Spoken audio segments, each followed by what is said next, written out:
Everybody, this is Craig from the University of Applied Research and Development, and it's a privilege to have with us Glenn McGillivray, who's the Managing Director of the Institute for Catastrophic Loss and Reduction. Glenn, great to have you with us. Thanks for having me. Really appreciate it. I really appreciate you taking the time to do this because I know that you spend a lot of time responding to media, answering their questions, and the Institute seems to be very, very busy with the work and the resources that you produce. Why don't you tell us about your role and your journey and how you came to be there?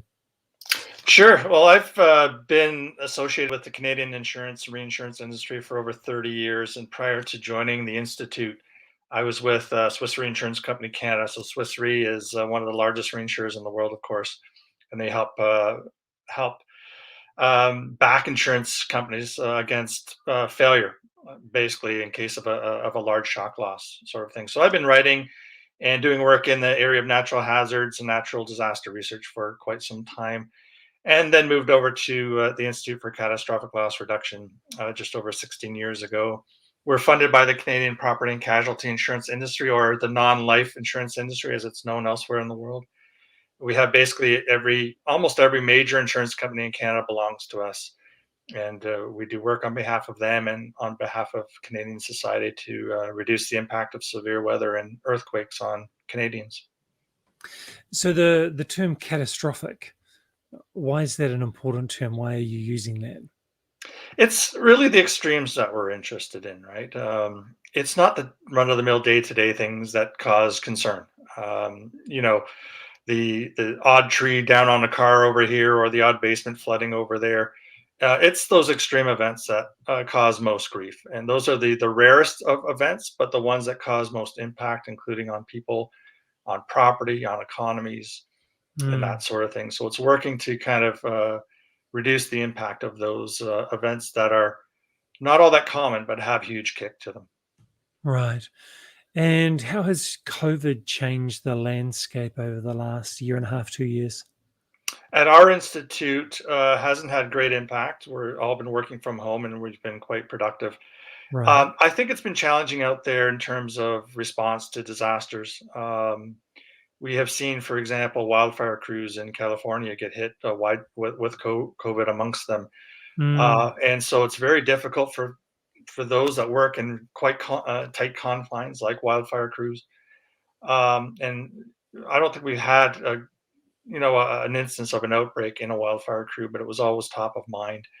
Lots of evacuations occurring this year in Canada. We had a really active wildfire season in British Columbia, and now a very, very probably the costliest disaster in Canadian history is currently unfolding in BC with some flooding and mudslides. So lots of evacuations and COVID.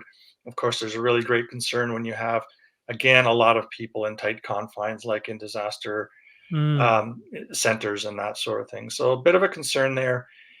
Some resources being taken away from, natural disasters and pointed over to the COVID issue. And so I think COVID's had numerous impacts on the disaster risk reduction work here in Canada. Just want to pick up on that idea of a natural disaster. Do you think that disasters are natural? There's a huge discussion out there in the world about stopping using that term, and I would agree with it. The hazard is what's natural. So, the rain falling Mm, down, the earth shaking, the wind blowing, that's the hazard. We can mm, have very little impact on those. So we can prevent wildfires in certain circumstances, but we can't prevent an earthquake, for example. When right. that translates into damage to property or injury to people, that's not natural. That's not a normal thing.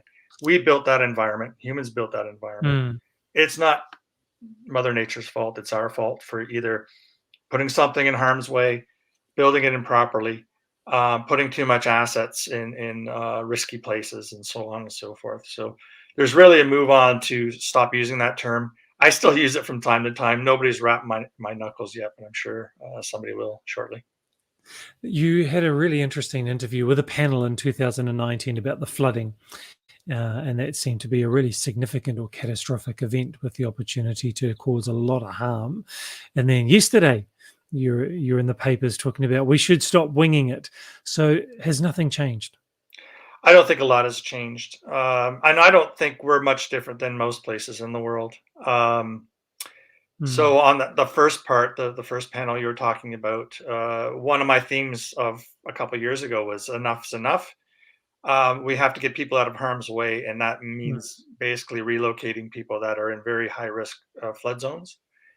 And I got tremendous support from that messaging. I did a lot of media that year. This was after flooding in the National Capital Region of Canada and also in the province of New Brunswick right. and other places. Nobody came out and told me I was heartless or anything. Everybody kind of agreed that enough is enough. It's not really fair or reasonable to have all Canadians paying for Mm, somebody who chooses to live, with a nice river view. And when we see repeated flood events over and over and over again, we just can't keep this up. It's not sustainable. So that was the one message of a couple of years ago.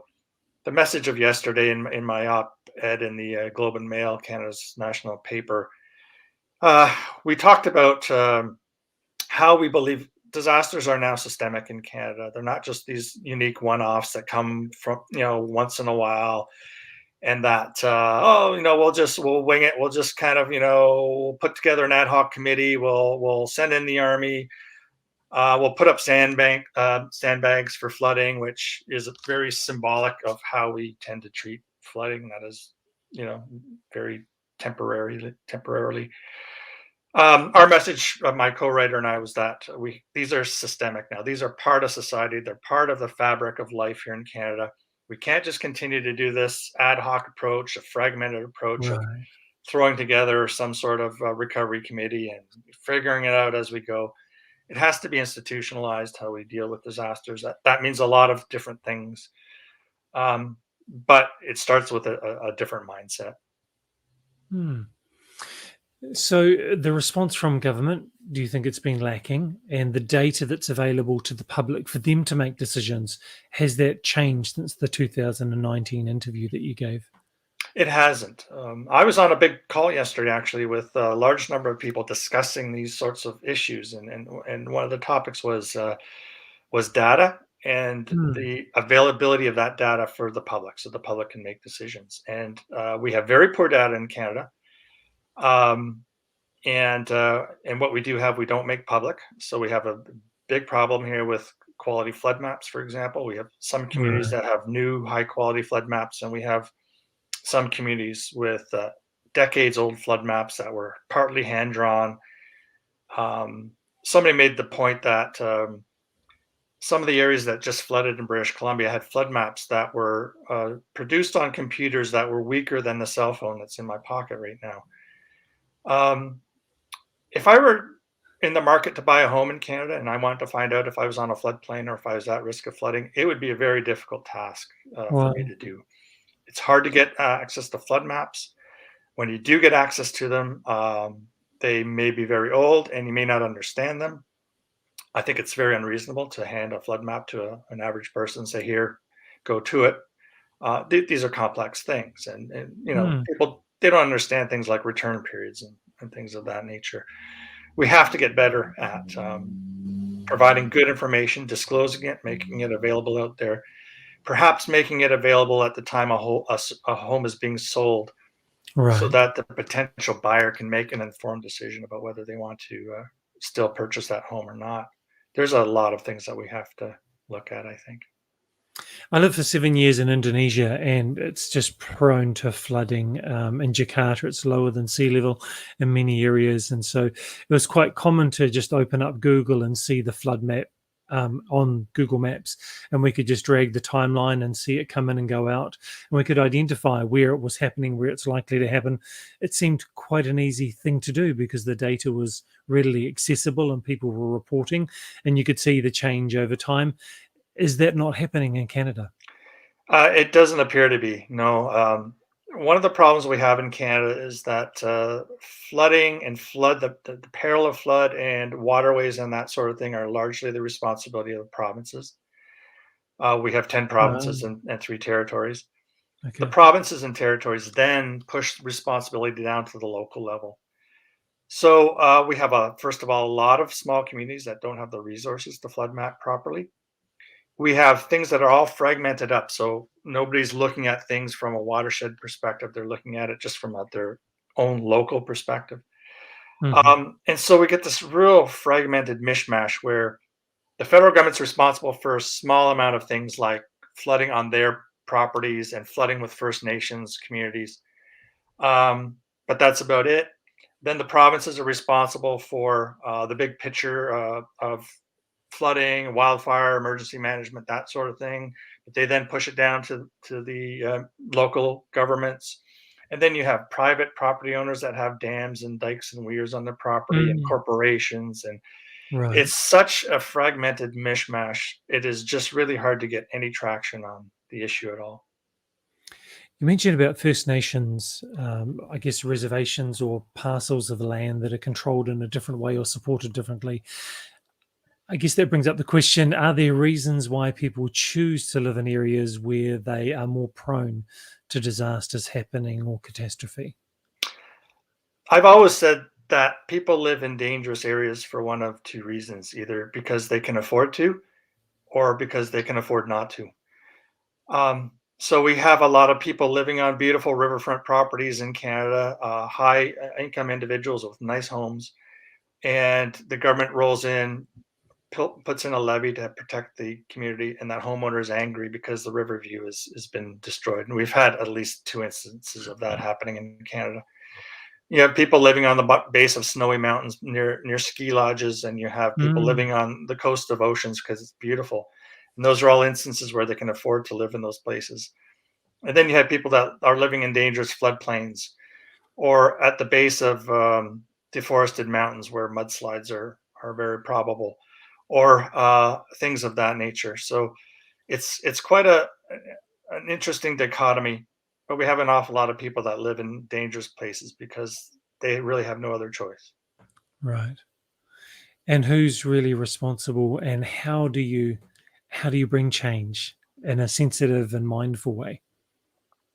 It's a challenge when you have people that, for example, have the ability to evacuate in the case of an event, or have the Mhm. ability to move away in the case of an event.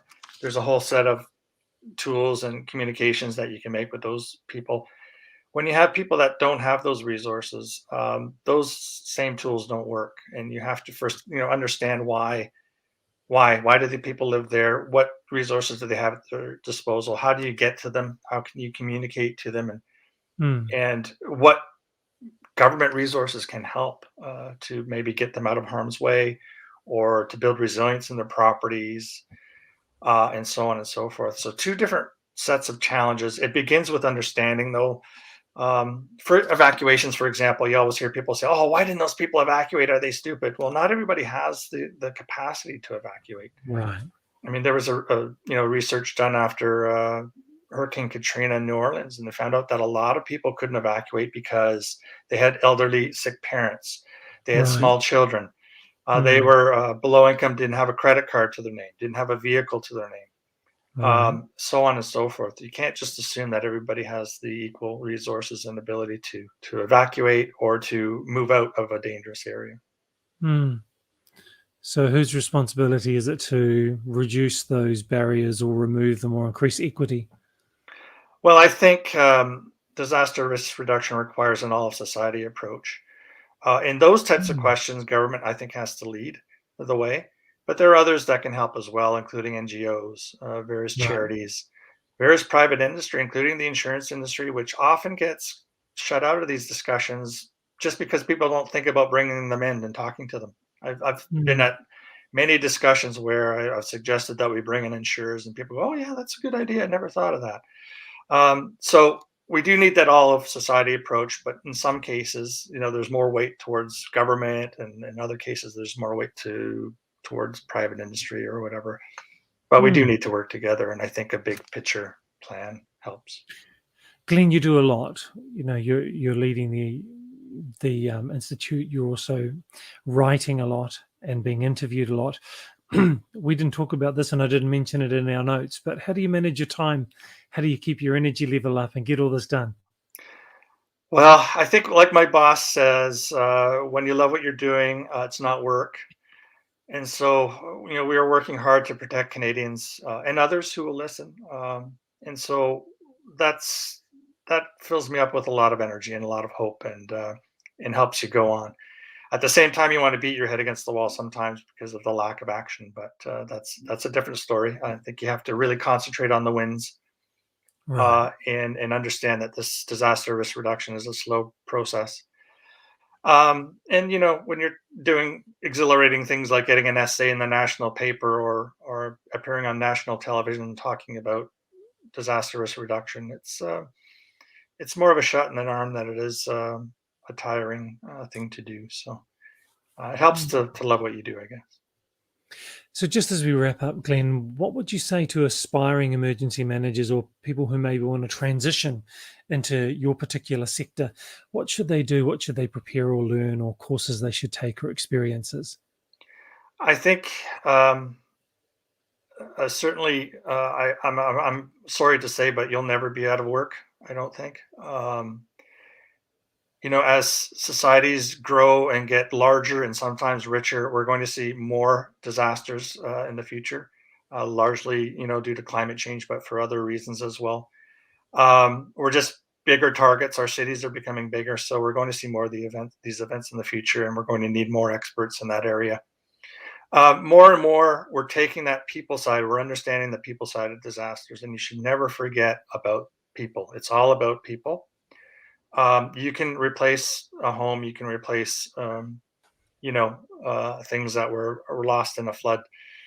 But when you think about the people that are behind this, the lives, culture, Right. Yep. you think about marginalized people, and really, Mm. disasters and climate change. I say it's like a heat-seeking missile. It seeks out marginalized people and communities, and does the greatest damage to them. So never forget that side of things.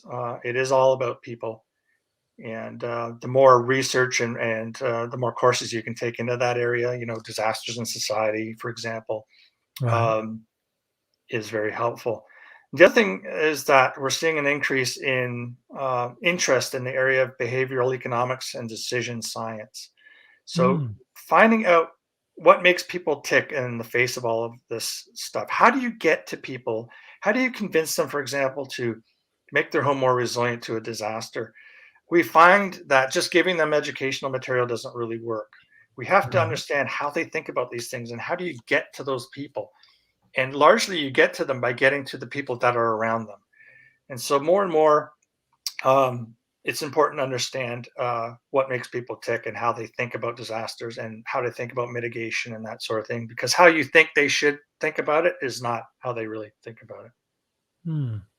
That's really wise. Glenn, really thank you so much for giving your time today. I do appreciate it. And amongst all your busy schedule, our students will certainly appreciate it. And I've got with the show notes the link to your LinkedIn account. Are there other ways that people can get hold of you if they want to reach out to you? We're on Twitter as well. I'm really active on both Twitter and LinkedIn, but LinkedIn's great too. But at ICLR Canada is our Twitter handle. Fantastic. Thank you so much for your time. Please don't go anywhere as we wrap up. Everyone else who's watching, and our students particularly, and those emergency managers in our network, I feel like most emergency managers, you're always doing training. You've got that big binder or folder of all the courses and the training and the certificates you've done, but sometimes they don't translate to an academic degree or a master's degree. Through our accreditation in the UK and with Texas A&M University system, we'd love to help you get credit for everything you've done and help you gain your higher education. So thank you so much for being with us, Glenn. And thank you, everyone who's going to be watching the recording as well. I really appreciate your time, and we'll see you again on the next video cast.